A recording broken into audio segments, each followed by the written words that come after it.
I kind of didn't do the math on being in a room full of educators. I did, but I didn't do the math on the fact that you were note takers. And I see a lot of laptops out this morning.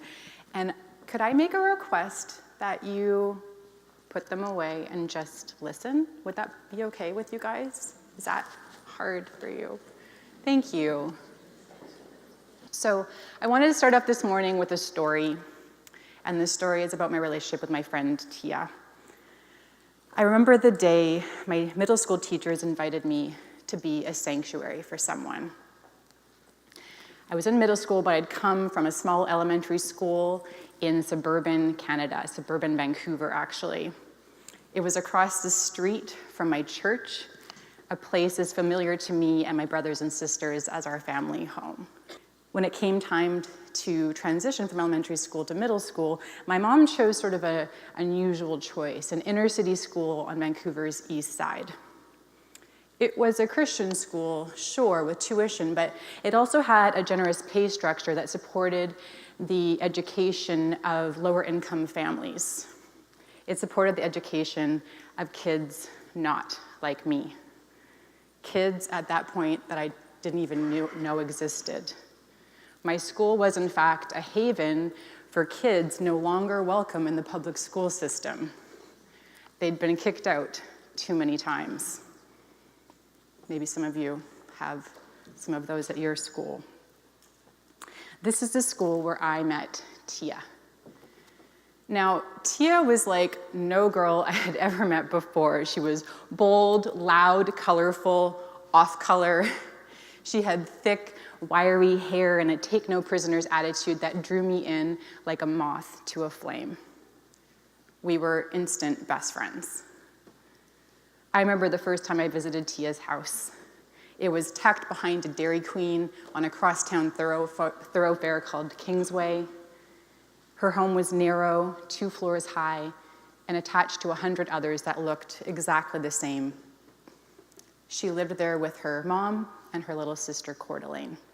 Their tiny kitchen had just enough room for an oven, a microwave, and a 3-foot-long counter, just enough room for us to squeeze in there in search of after-school snacks. The kids in the neighborhood taught us how to say dirty words in Filipino. We weren't in suburbia anymore. I remember the day that my teachers sat me down for a meeting in Mr. T's classroom. I knew I wasn't in trouble, but was very curious about why these 3 teachers had called a meeting with me. I sat across from Mr. T, Mr. Tiglar, my homeroom teacher, the one who let us keep a set of dirty clothes in our locker just in case of perfect, muddy football weather, co-ed. 3 teachers sat across from me in my empty grade 9 classroom, and they told me that Tia's mom was in the hospital. They told me that Tia's mom was in intensive care. They told me that she was there because she had attempted suicide. Those teachers sat there and told me that my friend needed me. They knew that she'd need me for a while. They told me that I could have at least 3 weeks completely off of school to do what needed doing, to be there for my friend, to offer her time and space, to be sanctuary for her as she visited her mom, took care of her little sister, and began the process of grieving and healing and making sense of this terrible, terrible thing. I remember them, these teachers, men and women I looked up to, saying, "You need to go and be with your friend. Go." They knew the truth, that most people need love and acceptance a lot more than they need advice. I needed to be with my friend, so I went. This is the first time I remember being sanctuary to someone outside of my family, a time I had to respond to someone's heart saying, "I don't know what I need, I don't know what I need, but would you just be here with me?" Today, I want to explore with you how, in our hyper-connected world, we as leaders can lead a movement to come closer to one another. to experience and offer sanctuary to a weary world, and how we can seek joy in our lives and intentionally cultivate our priorities around the dominating technologies that pull us out of a place of presence, which is why I asked you to consider putting away your laptops this morning to be present to what's happening here. This morning, I'll be sharing ways we can cultivate places of refuge and connection in our day-to-day lives, very simple strategies to do that in our day-to-day lives. And I want to frame this morning's conversation in scripture from Matthew 11:28, where it says, "Come to me, all of you who are tired from carrying heavy loads, and I will give you rest." The process of communication requires exchange, back and forth. It's why much of our current communication is lacking. Why, when we call someone and get their voicemail, or we text instead of talk, or post updates online without an exchange of ideas, it can feel flat. I was feeling this flatness a few years ago. Okay, I had just watched a documentary in which there was a scene of a priest conducting a blessing service for smartphones. Let's just pause there for a minute. Right. Here was a person dressed in holy vestments, calling upon the God of the universe to bless a blackberry. Blessing blackberries, actual harvested food to our body's use, would have been one thing, but blessing a piece of glass, metal, and plastic designed to speed our lives to the brink of exhaustion was quite another. I had a completely visceral reaction to the scene unfolding before my eyes. Could this thing be a blessing? Could it be blessed? You see, I was at a place in my life where I had grown tired of the web mediating my relationships. Maybe you can relate to this feeling, like missing a friend visiting Toronto because she'd posted to my Facebook wall and I hadn't checked it in time. I felt like the internet was making me lazy as a thinker and a writer and as a friend. I wasn't engaging in the work, what technology philosopher Albert Borgman calls good burdens, the work of remembering things or really reaching out and deepening my relationships with others the way that I used to.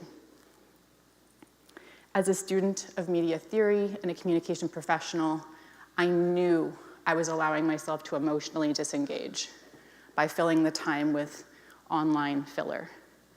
Instagram, anyone? After much thought, I decided to fast from the internet for 31 days. It was here I found an abundance of time I never thought I had. It was here I found quietness of mind, the quietness of mind I had been hungering for. I found connection to neighbors and friends and strangers because I was forced to turn to people rather than to Google for help. I was figuring out how to flourish in a never-off culture. I was experiencing what Beth mentioned at the beginning, the joy of missing out, the conscious choice to unplug and experience life embodied in the flesh. There are many voices calling us out of a place of rest and refuge, many commitments reducing our margin to experience and offer sanctuary. You are teachers, your lives are full. But to complicate things, we're living in the age of FOMO. Who knows? Raise your hand if you've ever heard of FOMO. Okay, most people. The fear of missing out, right? We are living in a world where the speed and gloss of our screens often make the connection to those far away seem more urgent and interesting than the people and experiences right in front of us.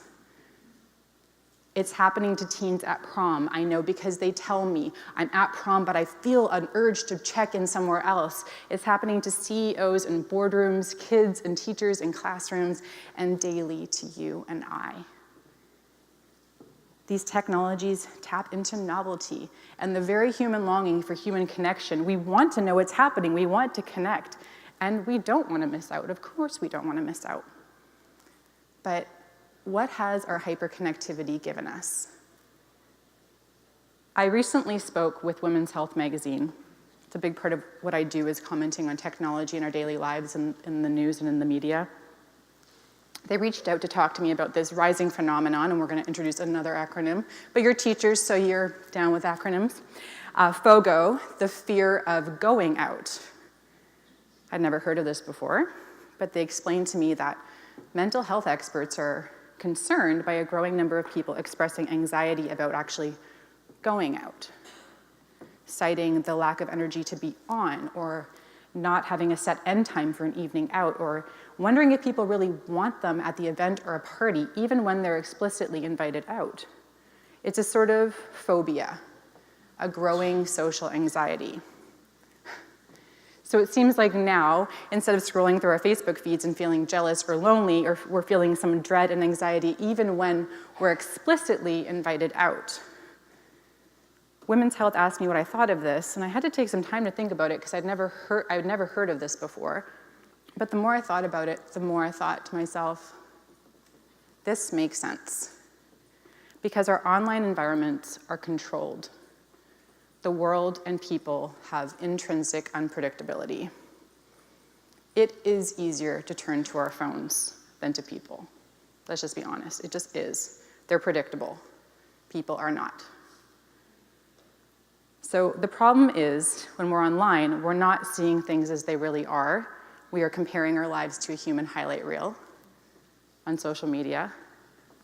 Bill Murray says, social media is training us to compare our lives instead of appreciating everything we are. No wonder why everyone is always depressed. So we're not going out because we're fearful of the real world. We're stuck online because we're scared of missing out. And as a result, our energies, creativity, and time, perhaps the best of us, are being spent committed to screens.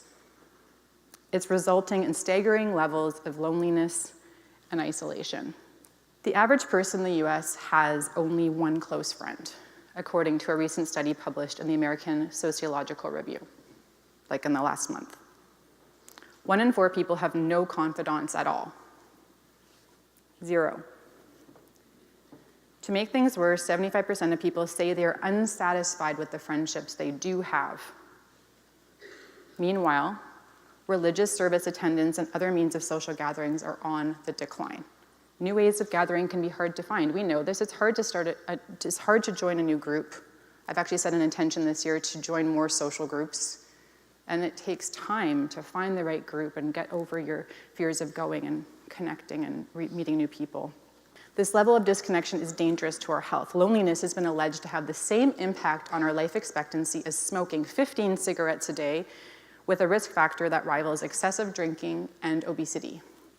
Yet of all age groups, Gen Z, so anyone ranging in age from 18 to 22, maybe you teach some of these individuals, they seem to be particularly impacted. According to a recent study by Cigna, Gen Z is significantly more likely than any other age group to say they experience feelings that are associated with loneliness. 68% of them say they feel like, quote, no one really knows me well. We're gonna get to the good news, I promise. Our technologies may be changing at breakneck speed, and we may now measure data in Yoda bytes. Yes, that's a thing. But the human heart is still saying, just be here with me. We need more than information to make meaning. So we've had a visit from Bill Murray. We're now going to have a visit from another friend. Her name is Flannery O'Connor, the Catholic novelist Flannery O'Connor. And this quote has really helped frame this discussion for me. Flannery O'Connor once wrote, "You have to push as hard as the age that pushes you." So what would we say is the great push of our age?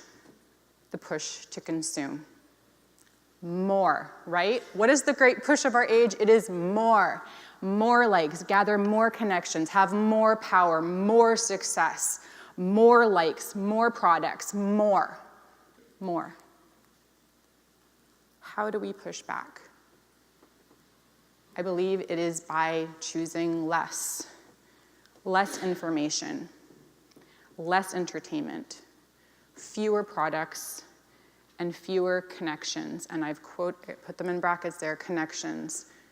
You know, surface level arm's length relationships online. Fewer of those. How do we push back? Now, I want to pause here for a second. I just did a workshop recently around Brené Brown's work, which is, apparently this is Brené Brown's hometown. Did you guys know that? Woo, San Antonio. Brené Brown's hometown. I actually Googled whether she still lived here, because I wanted to just maybe see. Anyways, I'm mentioning Brené Brown because I did a whole day workshop around her wholehearted work and shame, and I just felt like I wanted to pause here for a minute to acknowledge and just talk about whether anyone's feeling shame about the fact that they are very addicted to their social media, okay? So if you're feeling bad at all, even for a second, that you or your students or the people in your lives aren't in control of their technology, if you're feeling any shame about that, I want you to hear directly from Facebook co-founder Sean Parker, when he admits that the addictive nature of the platform is built into it from the beginning. And I just want to call out for a second, or just make sure that everyone in the room knows that Facebook does own Instagram, right? Same company, same ad-based business model. So Sean Parker says, the thought process we went into building these applications, Facebook being the first of them, was all about how do we consume as much of your time and conscious attention as possible. And that means we need to sort of give you a little dopamine hit every once in a while because someone liked or commented on a photo or post or whatever. And that's going to get you to contribute more content, and that's going to get you more likes and comments. It's a social validation loop, and it is a loop, right? Exactly the kind of thing that a hacker like myself would come up with because you're exploiting a vulnerability in human psychology. The inventors, creators, it's me. It's Mark Zuckerberg, it's Kevin Systrom on Instagram, it's all of these people. We understood this consciously and we did it anyway. Thanks, guys.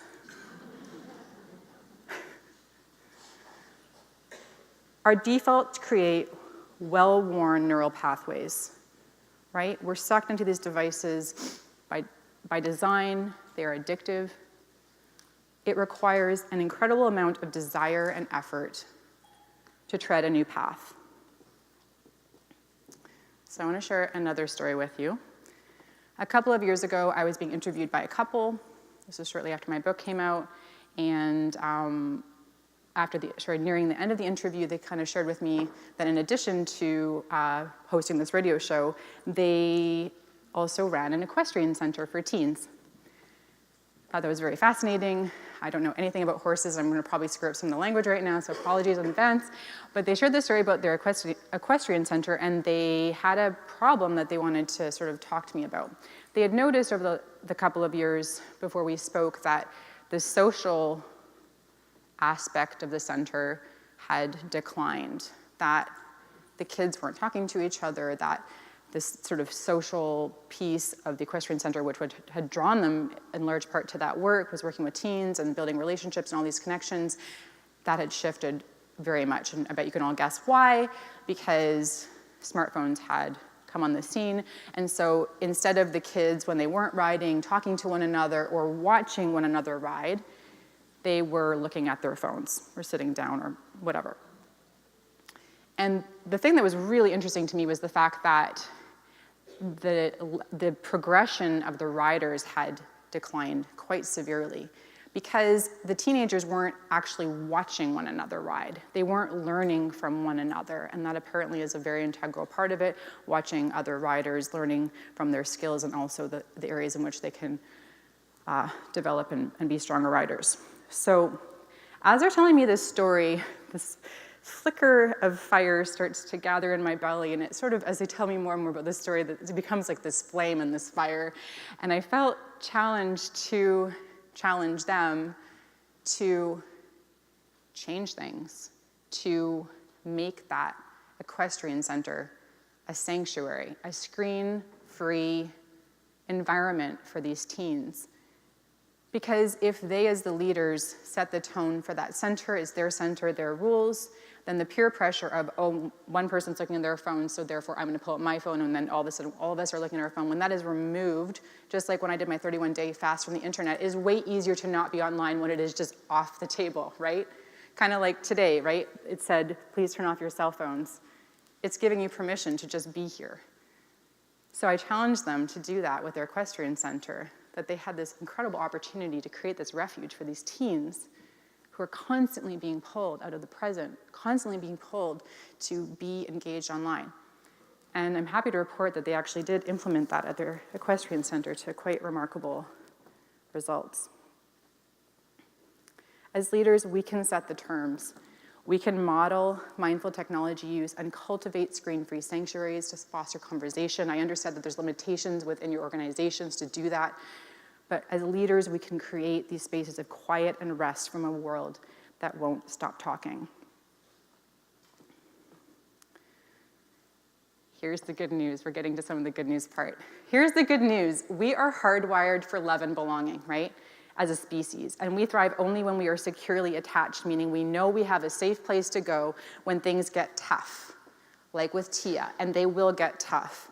We are hardwired for love and connection. It is written into our God-given design. I'd like to look at one part of the human body to demonstrate this, the human eye, okay? Everyone in this room has two of them. The human eye, its retina and ocular nerves are magnificent in their design and astoundingly no different than they were thousands of years ago. For millennia, human infants have preferred to look at faces that engage them with a mutual gaze. Anyone that's held a baby knows this, right? You hold a baby, what are they doing? Right? Like, where are you? Like, I want to see your face. I have 3 little kids. I know this to be true, right? They want to find someone that will look back at them. This leads to the formation of the synapses necessary for socializing and founding relationships, teaching us who to trust and how to smile, and that eyes are the indicator of where our attention lies. It is said that the eye is the gateway to the soul. Eyes seek out other eyes, and through them, we decipher the social and emotional information to build empathy, to nurture, flirt, sell, teach, converse, and cultivate loving relationships. We want to see each other. We want to be seen. I remember one particular night, shortly after my 31-day fast from the internet, and I had a question to ask my neighbor, okay? My neighbor in the house immediately beside me. And maybe it was because I'd gotten into the practice of not always doing stuff on my phone, but for whatever reason that evening, I decided, sort of late in the evening, 7:38, it was the middle of winter, I decided to put on my coat and bundle up 2 of my kids and just go to her front door to ask the question. Now, once we were in the front yard in like minus 20 degrees Celsius weather, it didn't seem like a great idea, but bear with me here. So we've got our coats on, we're chomp, chomp, chomp, chomp down our, 5 front stairs, across the front yard, which is very snowy and frozen, crunch, crunch, crunch, crunch, crunch, and then up her front stairs to her door, knocked on her door. She opens the door. I ask her my question. I get the answer to my question in about 30 seconds to a minute. But then we get talking. The warmth and the light from her house begin to seep out on the front patio. My kids and I gather in close and we begin talking. We begin talking about parenthood because she has 2 girls that are older than mine. We start talking about how things are going. We talk for a few minutes about parenthood, the inevitable challenge of parenthood. And then I saw it. I saw the crack in her composure. My neighbor was on the verge of tears. Things were not going well for her. My physical presence with her let it come out. Something I would have completely missed. We, as friends, as neighbors, would have completely missed if I'd just fired back a couple. We'd fired back a couple of quick texts. My physical presence let it come out. Now, not all of us had the luxury of unplugging the way I did for 31 days. And honestly, I do actually recommend that you do it. It was incredible. But I don't think you need to do it to start to mindfully use your technology. But we all do share a longing to find balance and peace, sanctuaries in a wired world. Dr. Reed Schuchart, a media ecology professor at Wheaton College, who is also a friend of mine, he studied under preeminent media scholar Neil Postman. He says this is Reed Schuchart. It is very difficult to step out of the immediacy, the necessity of media, and say, maybe I don't need this, because we believe we have control over their effects because we make these technologies, right? We make them. We, as people. But the truth is we make our technologies and they remake us in their image and for their purposes. And their purposes, by and large, are to provide more and more and more information. And while information informs us, relationships form us, right?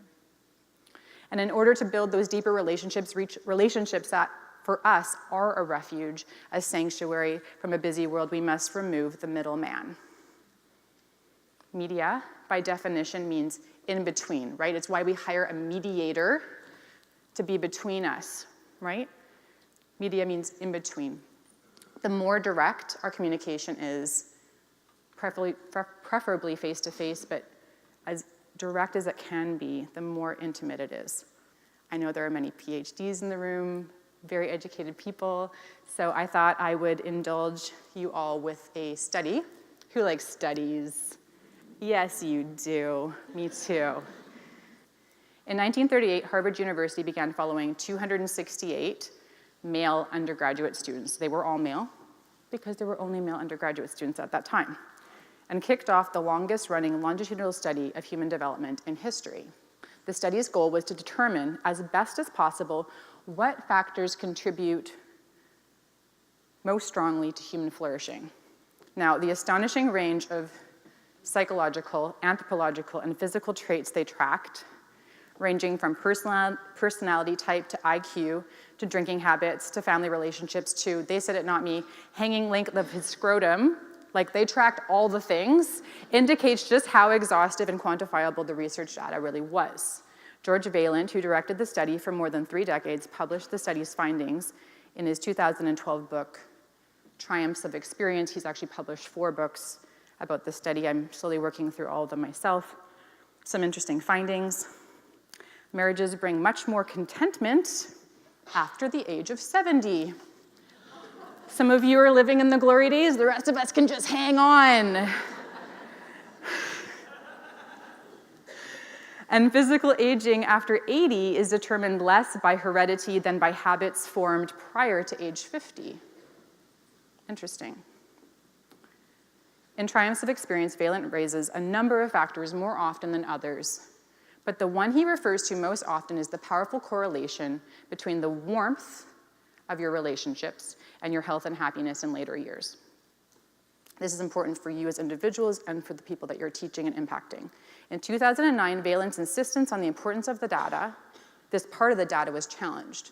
So he went back to the data to make sure the finding merited such important focus. Not only did he discover that his focus on warm relationships was warranted, he actually placed even more importance on this factor than he had previously.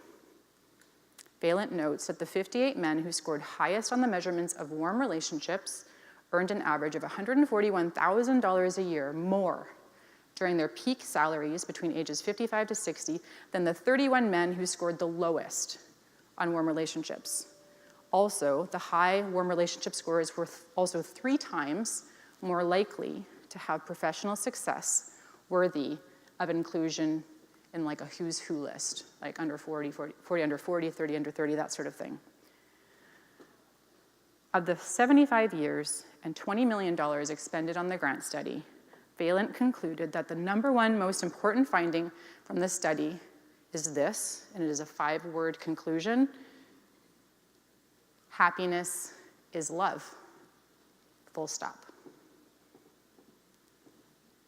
In my work, I hear stories of women and men struggling to find balance in a wired world every day. They say things like, I love the work I do, but I want to set boundaries so I can live my life. They say things like, I want to create my best work without being distracted or comparing myself online. They say things like, I love my family and friends, and I want to give my best to my relationships, but at the end of the day, I feel sucked dry. Can I get an amen? Anyone? Right? They say things like, I want to stop numbing out in front of my iPhone and start showing up to life. Can you hear the longing? Do you recognize the longing within yourself? We want to live well. We want to love well. Our technologies, here's the thing, and our technologies are supposed to help us, right? We are told they're tools that are supposed to give us more time, more ease, and more connection.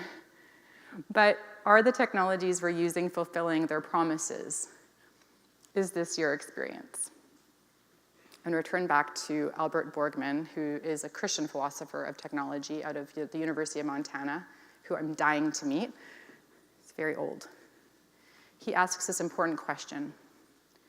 What happens when technology moves beyond lifting genuine burdens and begins freeing us from burdens that we should not want to be rid of?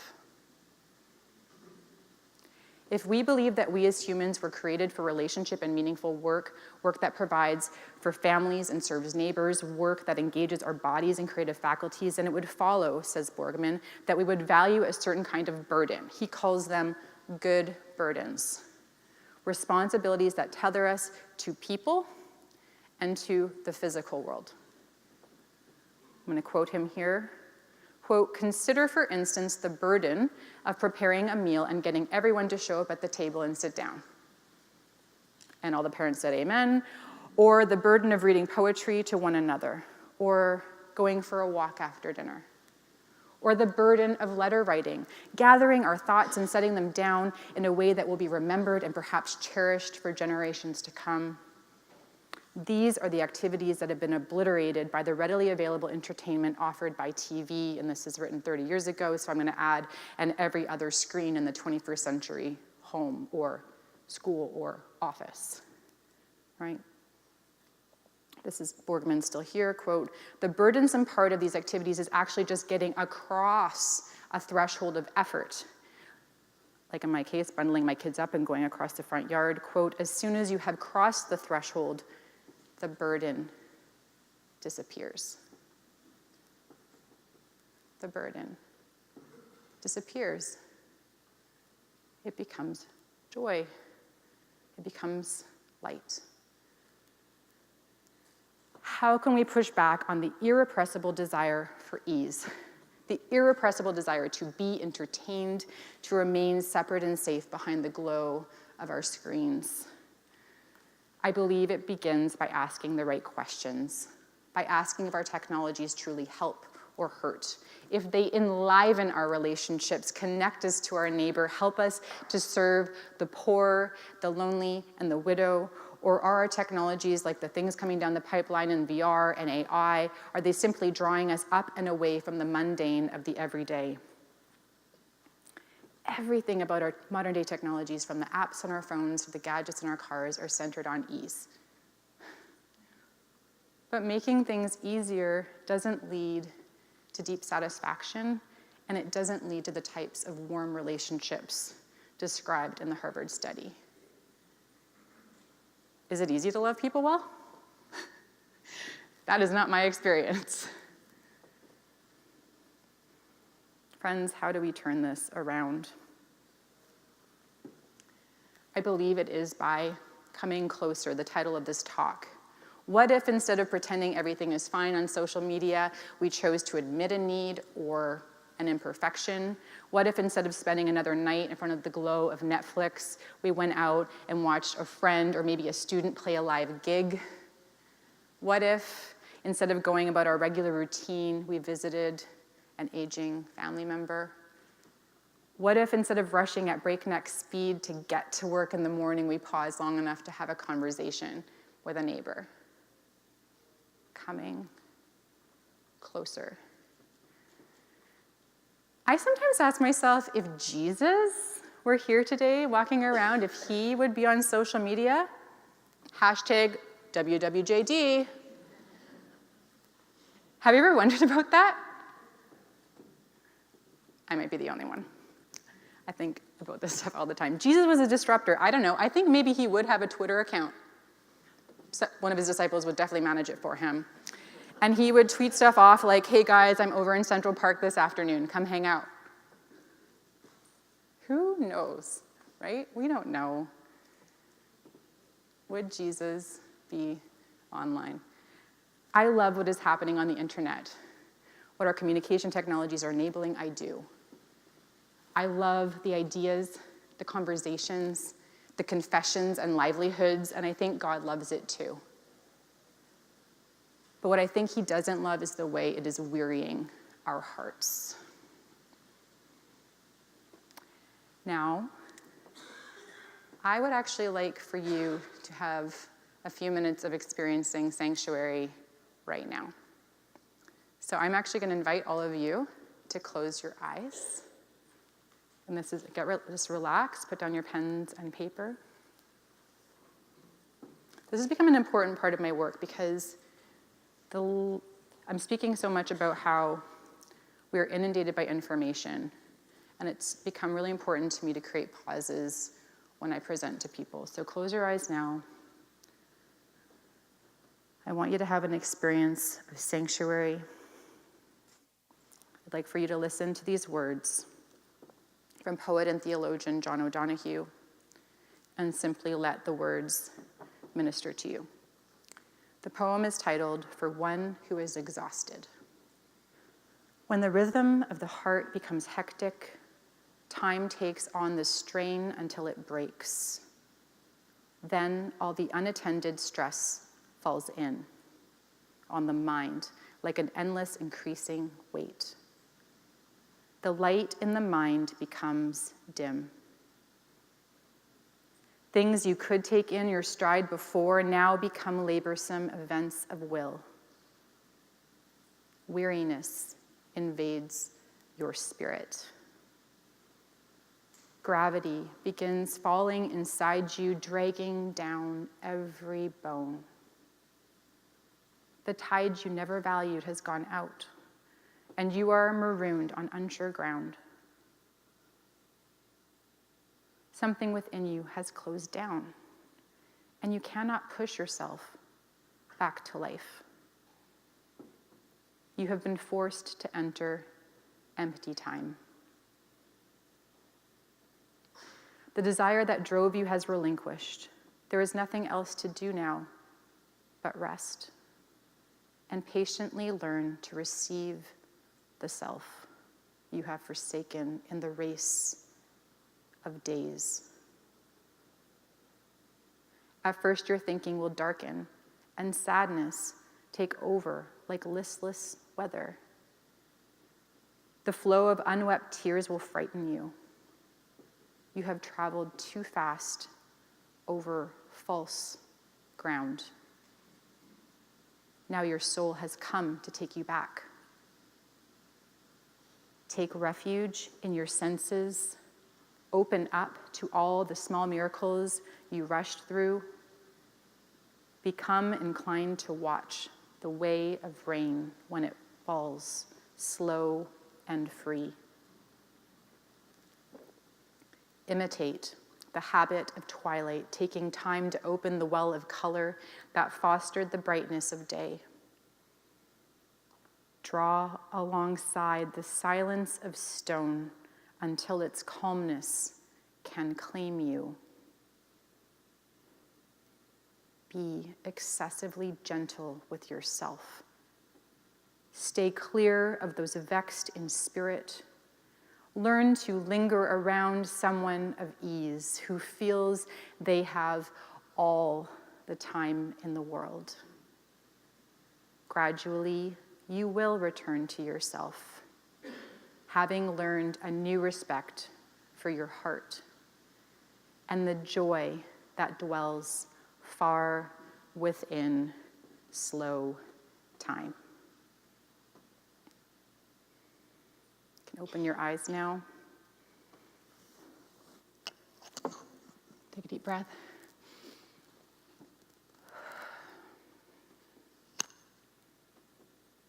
Friends, God's impassioned call for our lives is to love, to come close enough to love and love well. I believe it is here in this cultural moment that we as the church truly have an unprecedented opportunity to lead. Because we believe as Christians that we are embodied beings made by a holy God. We believe we were created for relationship and meaningful work that provides for families, serves our neighbors, engages our bodies and creative faculties. We believe we are called to carry good burdens and commitments that tether us to people and to the physical world, to time and place, to our human experience. And we believe in the power of love and the freedom to come closer. So I have 2 challenges for you today as we come to a close here. This is my first challenge for you. Specifically for today, I would like you to seek out a way to be sanctuary in some way today, to look across the room and strike up a conversation with a stranger. I might not look like it, but I am introverted, and when I'm standing awkwardly by a wall and a warm face walks up to me and strikes up a conversation, that actually is a profoundly powerful moment for me. Take a moment to call a loved one on the phone, or maybe someone, maybe not just your spouse, but someone that came to mind for you today that could use a point of connection. Or simply give yourself permission to look quietly out the window and rest for a while. And as you go back to your communities, I want you to consider defining the success of your school in terms of how well you offer sanctuary. If you were faced with the situation my teachers were faced with Tia, how would you respond? I encourage you to define your success in terms of how well you offer sanctuary for your students and for yourselves, for your peers, and for your local community. May we together lead with love as we remember the words, "Come to me, all of you who are tired from carrying heavy loads, and I will give you rest." Thank you.